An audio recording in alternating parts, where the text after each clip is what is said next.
नागपुरात प्राथमिक शिक्षकांचा महामोर्चा काढण्यात आला। हा महामोर्चा संविधान चौकातून जिल्हाधिकारी कार्यालयापर्यंत काढण्यात आला। यावेळी शिक्षकांनी रिक्त पदांची भरती करावी आणि कंत्राटी पद्धतीच्या शिक्षकांची नियुक्ती रद्द करावी अशी मागणी केली।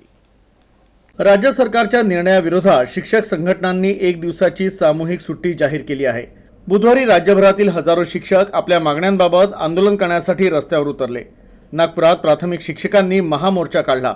20 किंवा त्यापेक्षा कमी विद्यार्थी पटसंख्या असलेल्या शाळांमधील कंत्राटी शिक्षकांची नियुक्ती रद्द करून रिक्त पदांवर नियमित शिक्षक भरती करण्याची मागणी अनेक आंदोलकांनी केली।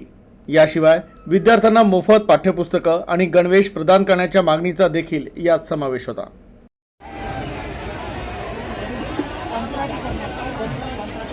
शासनाने 15 मार्च 2024 आणि 5 सप्टेंबर 2024 ला जे GR काढले आहे त्या GRच्या विरोधामध्ये संपूर्ण महाराष्ट्रामध्ये एक विरोधाचं वातावरण आहे। कारण हे दोन्ही GR गोरगरिबाच्या खेड्यापाड्यातील पाड्यावरील विद्यार्थ्यांचं शिक्षण थांबवणार आहे आणि मोठ्या प्रमाणामध्ये हजारोच्या संख्येने शिक्षकांची पदे रिक्त करणारे हे दोन शासन निर्णय असल्यामुळे हे दोन्ही शासन रद्द करावे यासाठी आमचा हा भव्य दिव्य महामोर्चा आहे।